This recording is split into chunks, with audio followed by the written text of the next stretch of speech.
Hey, what's up, guys? David Glenn for davidglennrecording.com, theproaudiofiles.com, and my new site, themixacademy.com.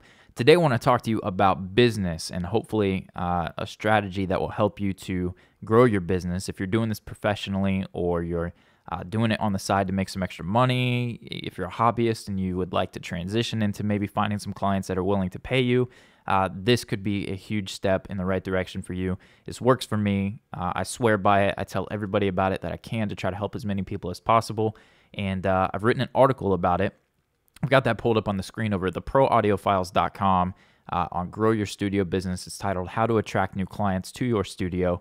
And I would encourage you to go read this, but I want to scroll down. The part that I'm going to talk about today and show you in Pro Tools is how I share my work, and I create an MP3 of my latest samples. I do this about every quarter throughout the year. Every couple of months, I'm going to pull open a Pro Tools session. I'm going to drag in my latest samples and latest mixes, the work that I've done, and I'm going to kind of balance the level, do a quick little mastering session, fade them in and out. If you guys have seen those infomercials on TV where they're promoting an album, they got the credits that kind of scroll throughout the screen.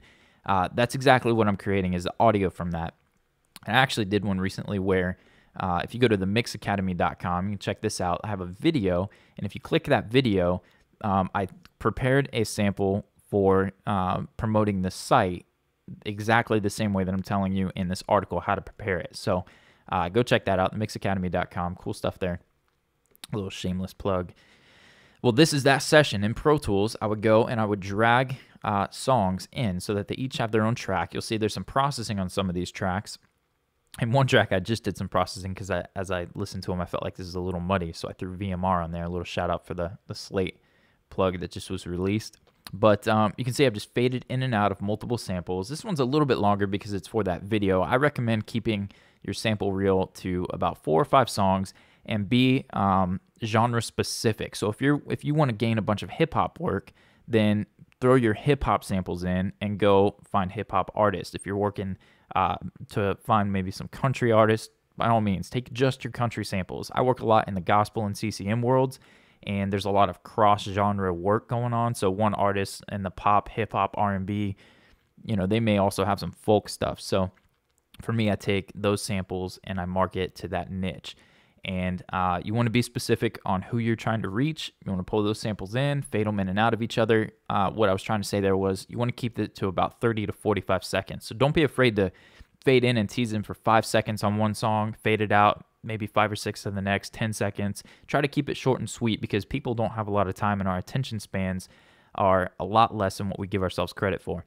So you want to really capture them with your most impactful stuff first. Don't be afraid to include a ballad or whatever, but make sure it's not the first thing you hear unless you're marketing to people who are doing a lot of ballads. That would be a good idea. So I'm going to hit play, let you guys hear a little bit of what I've done in this particular one, and then you can see pretty much what's going on. You love how my voice just cracked right there.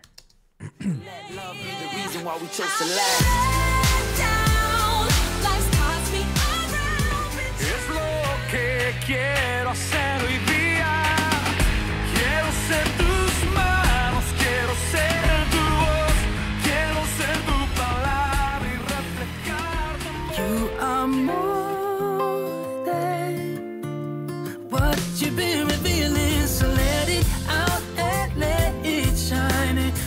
Okay, and I'm going to stop it there because I want to talk about individual processing so that they sound, I don't know, mastered is the right way to say it, but you want them to sound good transitioning in and out of each other. Some genres by themselves are going to be maybe darker than others or wider than others or more low end and that kind of stuff. And with this sample reel, you're really putting yourself on the spot here, and you got to be careful not to let one song outperform another too much. And so for me, if I bypass VMR, I'll open it up and show you what I did. I used a free plugin, but coming out of this song, listen to what this sounds like without my processing here and without the limiter on.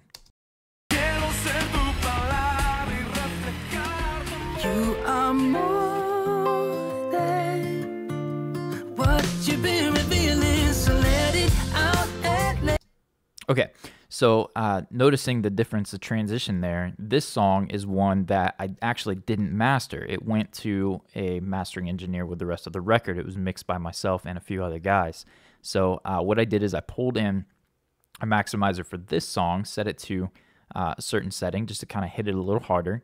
And then I've got a mastered, not a mastered, but a limiter on the overall big picture, just so that if anything was going a little bit above that, it kind of hits it and keeps kind of a consistent level. Nothing really too much going on with that. But then VMR, I felt like Chosen was a little bit too beefy, a little bit too much low end. It's kind of muddy.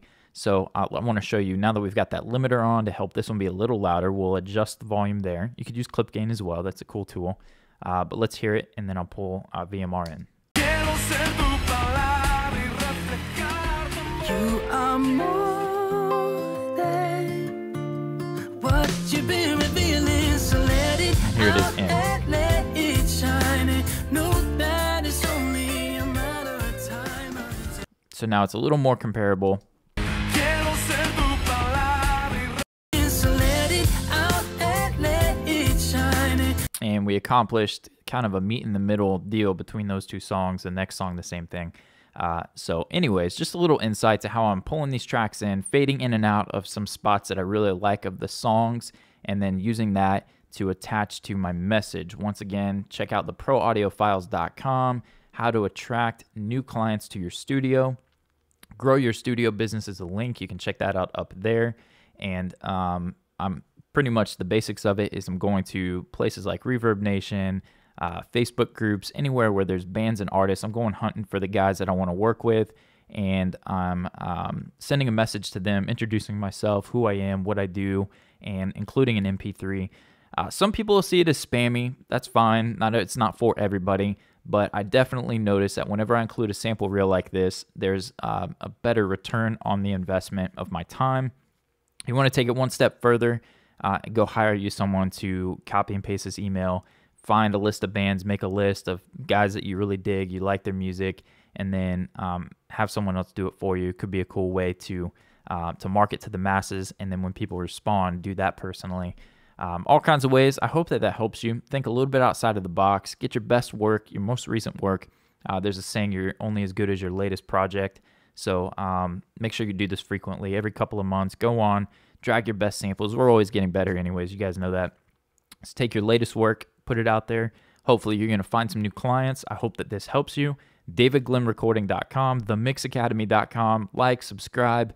Feel free to email us with any tutorial ideas. And then, of course, theproaudiofiles.com. All the incredible content over there. So we'll see you in the next video.